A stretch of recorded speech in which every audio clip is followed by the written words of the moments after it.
Hey guys, welcome back to the Black Filipino TV. Now, today I want to get up here to talk about, and I have to talk about this. I feel I need to, because a lot of you guys are starting to come to the Philippines, and I want to talk about the top 5 mistakes most expats make when it comes to the Philippines. Number one of the most common mistakes expats make is not understanding how different Filipino culture is from Western culture, because Philippines is just like America. They speak English.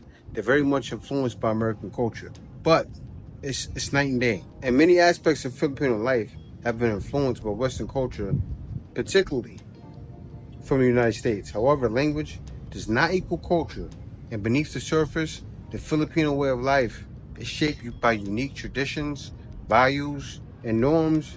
And it'll surprise many expats. Like, things move 10 times slower here. If you go to a certain office, things may move slower. Filipinos operate on their own time. Don't rush things. Now, this doesn't mean you can express yourself, you can express your thoughts, because Filipinos won't say anything. But if you're too direct, you might unintentionally offend someone. They call it hiya. And if you don't know what hiya means, hiya is shame. And another key aspect of Filipino culture, it's about maintaining face. I know a lot of you guys know about that, saving face, and avoiding embarrassment for yourself and others. Now, publicly correcting or criticizing someone, even if your intention is constructive, it can be seen to them as losing face. Instead of private and gentle conversation is often preferred when addressing sensitive issues. Now, this happens to a lot of guys. A lot of expats are here, and they'll just bash someone, and they'll think that's okay. And what happens is, last time it happened to a guy in Cebu. The Filipino that did something happened to be a gangster. He was saving face. That's an example. And Filipinos can get very violent because of it, and it can end in expats dying. As you see there, for that example right there alone, that was a horrible mistake. Now, let's say you're a manager at a company, and one of your employees makes a mistake. In Western cultures, especially in fast-paced work environment, you might address the issue right away. Possibly in front of other people too. You know, hey, you messed up, you need to do right, but it's not the same here. Now, to ensure it's corrected immediately, in the Philippines, however, this can cause the employee to feel embarrassed or disrespected. Now, a better approach might be to speak to the person privately in a way that emphasizes understanding and support rather than criticism. Now, the importance of family and community is so big here. Now, another important cultural element is the central role of family. Now, in the Philippines, family extends just beyond just parents and children. It often includes cousins, aunts, uncles, and even close family friends. Since they're often made with the family in mind, and family gatherings and celebrations, they're frequent and highly prioritized. It bugged me out when I first came here. I couldn't believe like the way my wife was with her sisters. I'm like, babe, we don't do that where I'm from. That's not just something we do. Oh no, we care, we celebrate everybody's birthday, we all buy presents. I was shocked, but it's something they do. Forming relationships with locals, keep in mind that building rapport and trust, it takes a lot of time. Now, Filipinos, they generally prefer to establish a connection before moving into a business matters or serious discussions. Showing respect for their values, customs, and family, it'll definitely go a long way in building lasting relationships. Out here in the Philippines, and this is number 2, is to ignore bureaucratic processes. And this is something a lot of expats do. You have to ignore it. I still ignore it. I try my best sometimes. It's so hard. I supported that. I stood for, I was on the side of who my family was voting for, but I kept my mouth shut. I kept my mouth shut. I didn't go on social media saying anything. All of them were doing it. My wife was even doing it. Me? No. Ignore that. Now, a mistake many expats make is assuming that those processes in the Philippines will be quick and straightforward. In reality, things like getting visas, work permits, or buying property, it can involve a lot of paperwork. Now, waiting times and sometimes confusing steps. Now, the legal and bureaucratic system in the Philippines can be slow, very slow, and sometimes feel inefficient, which can be frustrating for foreigners who are used to faster service in their home countries. And what will happen, you have to stay away from this, is saying, oh, things in my country work like this. I'm a victim. I said it myself. Don't do that. Because you get caught doing that in front of Filipinos, they won't do nothing right there. They see you say it, they won't say nothing. But you never know. They could mess around and go, say if you're saying that at immigration, they can go tell the immigration officer that you said that. It's happened before. People have been blacklisted for flipping about certain things, so don't be one of those guys. Visas and immigration. Now, one of the first systems expats face is obtaining the correct visa. In the Philippines, they offer a variety. Like they have tourist work visas, retirement, student visas. And the tourist visa is easy to obtain and can be extended for up to 36 months. But you can transition that to a long-term visa, and it requires more paperwork and planning. Like me myself, I got myself a marriage visa. That there is pretty much lifetime, right? But you have to go back at a certain time and have it renewed. For retirees, the Philippines offers the SRV, which is a very popular option because it allows for multiple entries and the right to stay in the Philippines indefinitely.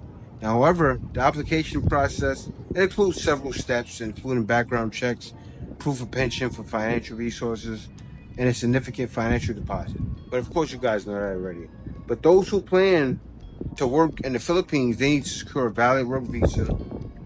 In the process, it can be lengthy. Like it involves multiple steps, including securing a job offer from a Philippines-based company that will sponsor your visa.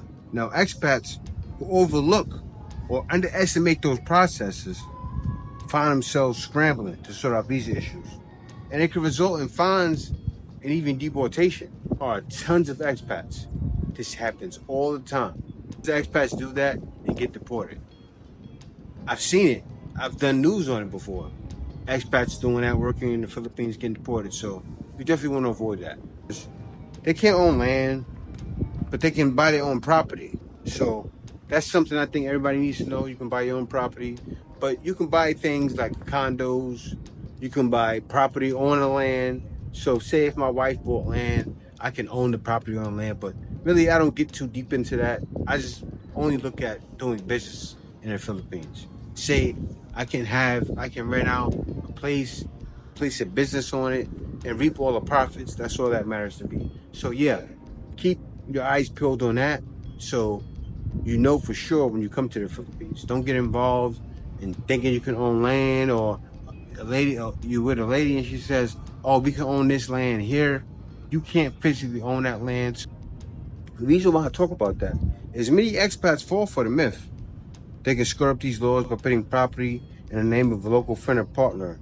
While this might seem like a convenient workaround, it can lead to disastrous. Think about it.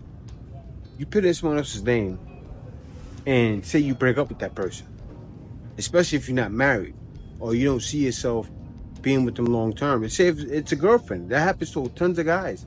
That happens to them. They get with a woman, they put these things in her name, and they fall into complications. Another thing expats make, and this is important, is overlooking the importance of location. Where you live makes a difference for everything. Like me, myself, I chose to be in Manila. I'll tell you, I like being here because, say, if I want to go to a car expo or I want to go to many different events that takes place in Manila, that it's better for me because these events don't take place in other provinces. But you can find a lot of events take places in places and in provinces, so you can still find certain events, but it's nothing like being in Manila. Everything is here. It's the Mecca. That's why I like being here. But the Philippines is full of picturesque spots, and not all of them are ideal for long-term living, especially when you consider factors like healthcare, infrastructure, and access to your daily necessities. And that was my big thing: having the right healthcare, having the hospitals where I need them, and having certain things. Say if I pay a little more, I'm gonna have certain things around me. That's just me. I don't expect everybody to be like me. A lot of guys come here and say, "I'm going to go live under my Filipino in the province in a hometown, in a hometown." But that's not me. I can't do it. Never could. Never will until I build my home. That be coming soon. Guys, stay tuned for that. Guys, right now, what I'll be sure to do is I'll be sure to get some footage for you guys too. Because right now, my family, my sister, my mother, all of my sisters. Kay has a bunch of sisters. Right now, they're building a home, and pretty soon we're gonna build our home right around the corner from that one. And also, I'm gonna take a part very soon in a lot of home building projects. And also, I'm gonna have a guy that's going to build homes for you guys if you're interested. So you'll see, it's coming soon. Coming soon. The Philippines, it offers a range of living environments from bustling metropolitan cities like Manila, Cebu, to quiet rural provinces and tropical islands. Now, living in a major city, of course, it gives you better access to healthcare, international schools, other expats, and it also comes with higher living costs and more congestion. But for me, it's still better. But however, expats who move to these areas without considering access to amenities often find themselves frustrated by the lack of reliable transportation. That's when they move to the provinces and quality healthcare and other services. Now, imagine you move to a remote island with stunning beaches, thinking it would be the perfect escape from the hustle and bustle of the city life, and after a few more months, you realize you have no access to healthcare. This happens to expats all the time. Guys come here, and I don't want to bash anyone, but guys, I'm old. I say, look, if you're older and you had a complication in the States or where any other country you may have been in, come here and make sure you have access to healthcare. It's important. It's more important than you think. And it's essential to consider how remote living might affect your lifestyle, especially in terms of healthcare and connectivity. Before making the leap for retirees, expats should also consider how isolated they may feel in the rural areas, especially if they don't speak the local dialect or have a network of friends nearby. That's important. Having a network of friends is important, or having a woman that can understand you fully is important as well. Because having a woman that can fully understand you, I mean, fully has a grasp of the English language, especially since you guys won't be speaking Tagalog when you come. So you definitely want to have a Filipino that has a good grasp of the English language. My wife was an English major, but a lot of you guys are coming here and your lady just knows English enough to speak it to you. And you don't know the dialect. You don't know Tagalog. So not knowing Tagalog or any of the local languages, it can be harmful. It can be very harmful, and that's one of the reasons why you really won't be able to relate. And I'll tell you this: if you're a guy that says I'm going to go to the Philippines and meet a Filipino there, because I spoke to a guy recently, he wants to come to the Philippines and meet a Filipino here, and he doesn't want to be in the dating sites. He doesn't want to do anything like that, and I respect it. Still, if you're going to be a guy that's like that, you have to learn the language. If you don't want to hit the dating sites, you have to learn the language, because a lot of times there's a lot of women here that you'll think speak English, they understand it somewhat, still they don't speak it. Happens to a lot of guys. It's mismanaging finances. It's a big draw for many expats moving to the Philippines. I mean, it's a relatively low cost of living, compared to Western countries. And however, some expats they just fail to manage their finances, and they end up overspending or running into unexpected costs. Because I'll tell you, when you come to the Philippines and you get caught up with just spending, you go to the grocery store, things can tend to come up to a lot if you don't keep track of things. If you don't manage your cost of living and write things down, you have to be that guy. When you come to the Philippines, you have to write everything down, because it happens to everyone. When I first came here, I overspent for the first couple of months of being here. It's just going to happen to you. And then if you're a guy that gets caught up with devices, it's even worse. While the cost of living is generally lower, it's important to note that imported goods, luxury items, and certain services, it can be very expensive in the Philippines. So if you say that, it's true because say if you want health products, if you go to a store that I go to, what's that store, kid? The health food Healthy store? Options? Yeah, say if you go to Healthy Options, it's going to be more than being in the US and going to Trader Joe's. Yes, getting those healthy products here in the Philippines is probably double than getting them in Trader Joe's. But it's wild. I kind of got used to paying that. I know when I go there, I'm going to spend an arm and a leg. So when I go there, it doesn't bother me much because I'm prepared for it. But you have to prepare your mind and your budget to say, okay, this is going to cost you more. This is going to cost me less. This is going to cost you more. And I still like having these things. That's the thing. It's going to be a lot of things that you still like having, right? It's going to be a lot of Western things you still like having. I mean, it may even be your favorite soda you like, right? It's available here. And it's regular price. So you're winning on that end. But as far as health products, especially if you want to be a healthy person, that's going to cost a lot. Underestimating hidden costs in real estate, especially when buying a property or renting a home. Many expats assume they're getting a great deal because housing seems cheap compared to the West, and can you fail to account for additional costs, especially if you have a home like property taxes, which is not much, maintenance, utilities, or potential repairs.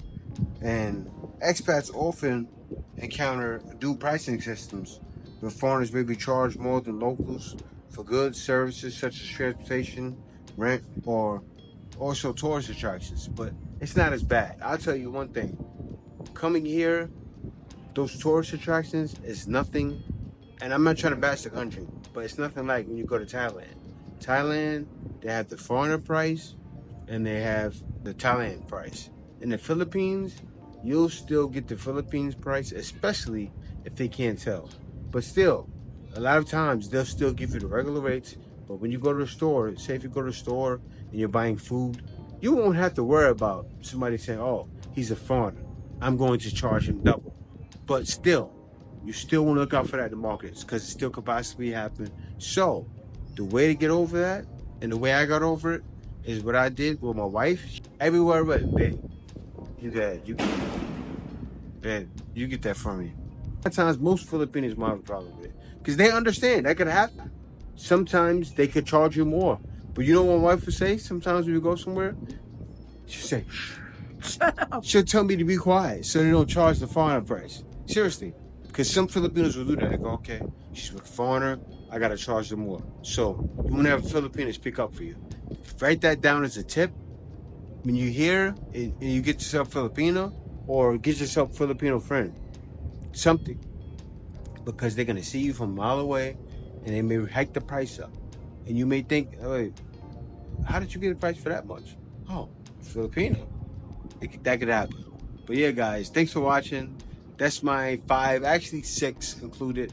5 different things you need to look out for. So, also with tips in the middle, like things like have your Filipina or a Filipino ask for a certain price for you. You got to do that. And also learning Tagalog is a big one. Or not just Tagalog, learn the local language because not every Filipino, it is true.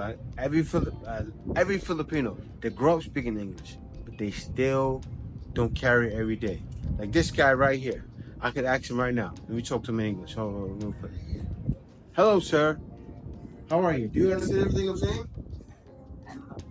Let's say hello. Filipino speak English, right, Kuya? I understand English. But he didn't understand everything. See? He understand, but he cannot, because sometimes we think first before. Okay, it's okay, Kuya. Say hello to the What I just said. Thank you. See, he just proved it. He understand, He but understands, but he didn't speak. So that's what I'm trying to tell everybody needs to learn Tagalog. See? So learn Tagalog. See, he tells you, right? Learn Tagalog, right, Kuya? Yeah, learn Tagalog. learn Right? Tagalog if you come to the Philippines. Yeah. See? Yeah. It's easy. Yeah. See, he can understand. He He can understands. understand what you're saying. You just But he don't speak it.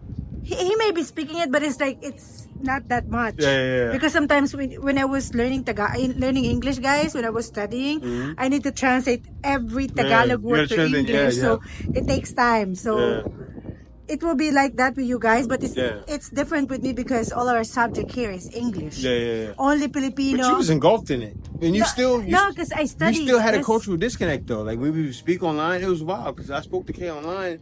I would say certain little idioms and she didn't know it, but from my wife being with me, she understood everything. She knows the hood talk No, now. so I was a major in English, so Yeah, I know. I learned more on like verb, you know, Yeah. not basic, some important English words. Yeah. So it's easier for me to learn Yeah. and communicate more. And then because Jay, Yeah. I'm married for him for a long time, I Yeah. still have a lot of flaws, but I'm learning on it. No, you know? Kay is impeccable in English. No, Stop I'm it. still stuttering. You're still impeccable. When But we yeah. fight, especially when we fight, I'm perfect in English. I'm joking. That's stupid. Yeah, guys. But thank y'all for watching. Be sure to like, comment, and subscribe. Shout out to the members. We give you guys your love. I have respect and love the fact that you've been with me for so many years. But yeah, guys. See you next video. Peace out.